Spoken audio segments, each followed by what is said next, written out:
नवरात्रीमध्ये 5व्या किंवा 7व्या माळेला ही कडाकणी बनवली जातात किंवा 9 दिवसात तुम्ही कधीही बनवू शकता. तर एकदम अचूक प्रमाणात तेलकट न होणारी एकदम खुसखुशीत अशी कडाकणी आज आपण बनवणार आहोत. नमस्कार, मनीषास किचन ऑफिशियलमध्ये आपलं मनापासून खूप खूप स्वागत. चला तर मग व्हिडिओला सुरुवात करूया. कडाकणी बनवण्यासाठी सगळ्यात अगोदर मी इथे एक पातेलं घेतलेलं आहे. आता आपण याच्यामध्ये कपाने मोजून पाऊण कप पिठी साखर घालूया. इथे मी साखरेचं प्रमाण अचूक सांगितलं आहे. एकात दुसरा चमचा कमी जास्त ठीक आहे, पण तुम्ही जर जास्त प्रमाणात साखर वापरली तर कडाकणीनंतर मऊ पडतात. यानंतर याच्यामध्ये त्याच कपाने मोजून पाऊण कप पाणी घालायचं आहे. तुम्ही इथे पाणी किंवा दूध दोन्हीपैकी काहीही वापरू शकता.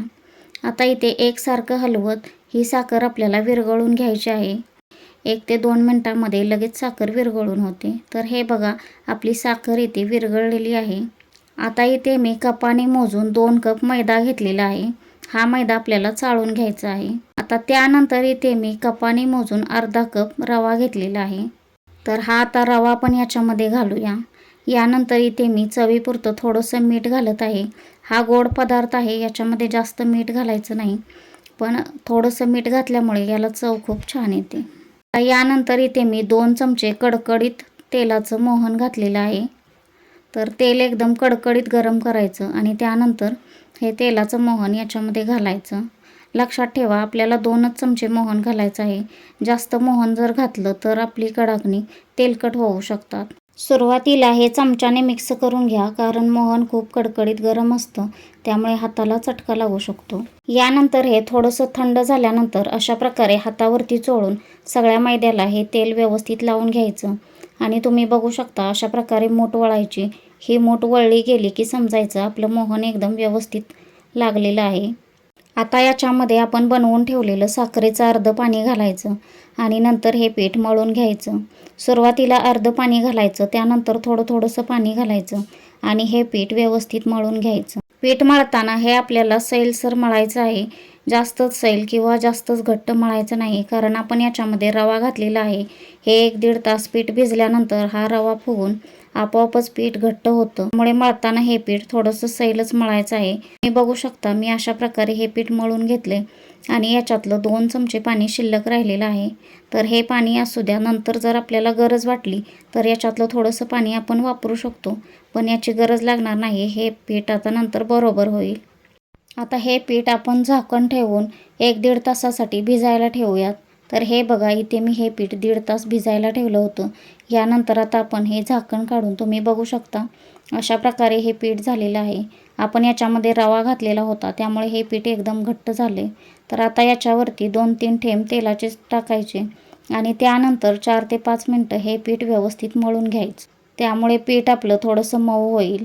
आणि तुम्हाला जर हाताने अशा प्रकारे पीठ मळायचं नसेल तर तुम्ही खलबत्त्यातल्या भत्त्याने 1-2 मिनिट हे पीठ चेचून घेऊ शकता. असं केल्यामुळे हे पीठ मऊ तर होतेच आणि कडाकण्यावरती छोटे छोटे फोड येतात आणि ते दिसायलाही खूप छान दिसतात आणि खायलाही खूप खुसखुशीत लागतात. तर हे बघा, इथे मी खलबत्त्यातल्या भत्त्याने अशा प्रकारे हे पीठ थोडंसं चेचून घेत आहे. जास्त वेळ चेचायची गरज नाही, 1-2 मिनटं चेचून घ्यायचं. त्यानंतर हाताने थोडंसं मळायचं आणि हे बघा, आपलं कडाकण्यासाठी पीठ तयार झाले. आता कडाकणी बनवण्यासाठी याच्यातलं थोडंसं पीठ बाजूला घ्यायचं आणि राहिलेलं पीठ आहे तसंच झाकून ठेवायचं. यानंतर या पिठातले छोटे छोटे गोळे तोडायचे, पेढ्याच्या आकाराचे गोळे बनवून घ्यायचे.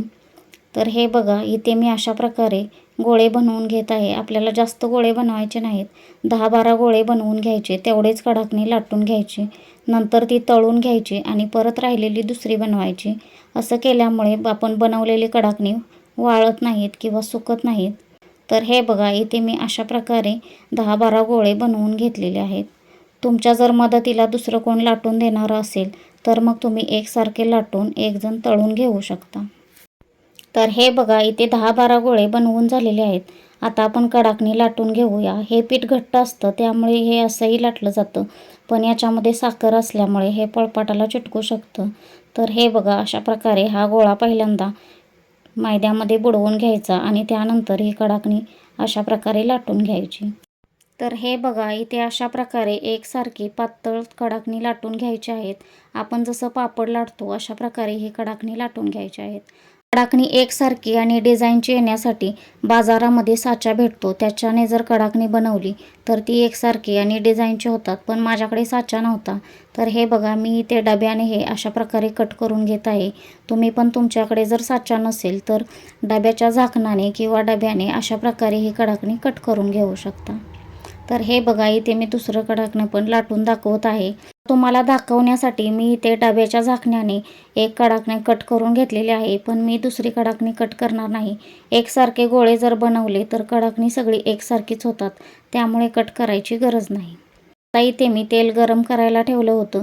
याच्यामध्ये छोटासा गोळा टाकायचा आणि तो न करपता पटकन वरती आला की समजायचं आपलं तेल व्यवस्थित गरम झालंय. आता आपण कडाकणी तळून घेऊया. तर हे बघा इथे मी या तेलामध्ये कडाकणं सोडलेलं आहे. एका वेळी आपल्याला एकच कडाकणं तळून घ्यायचं आहे, किंवा तुमची कढई खूपच मोठी असेल तर तुम्ही 2 पण टाकू शकता. कडाकणी तळत असताना आपण गॅस लो टू मिडियम ठेवायचा आहे आणि हे बघा लगेच उलटं सुलटं करून हे कडाकणं तळून घ्यायचं आहे. का सोनेरी रंग यायला लागला की आपण तेलातून कडाकणं बाहेर काढायचं आहे, कारण हे तेलातून बाहेर काढल्यानंतर याची कुकिंग प्रोसेस चालूच असते, त्यामुळे ते रंगाने अजून थोडे डार्क होते. त्यामुळे हलका सोनेरी रंग यायला लागला की आपण हे कडाकणे तेलातून बाहेर काढायचं. तर हे बघा व्हिडिओत दाखवल्याप्रमाणे अशा प्रकारे आपल्याला सगळी कडाकणी तळून घ्यायची आहेत. तर मी पण इथे अशाच प्रकारे सगळी कडाकणी तळून घेत आहे. तर तुम्हाला मी इथे कडाकणी मऊ होऊ नयेत, खुसखुशीत व्हावीत, कमी तेलकट व्हावीत यासाठी काही टिप्स सांगितलेल्या आहेत. तर या टिप्स वापरून तुम्ही जर योग्य प्रमाण घेऊन ही कडाकणी बनवली तर एकदम बिना तेलकट आणि खुसखुशीत अशी तयार होतील. हे बघा इथे मी अशा प्रकारे सगळी कडाकणी तळून घेतलेली आहेत आणि तुम्ही बघू शकता थंड झाल्यानंतर याला रंग किती सुरेख आलाय आणि किती छान दिसत आहेत. याला छोटे छोटे फोड पण आलेत आणि तुम्ही बघू शकता एकदम बिना तेलकट आणि खुसखुशीत अशी तयार झाली.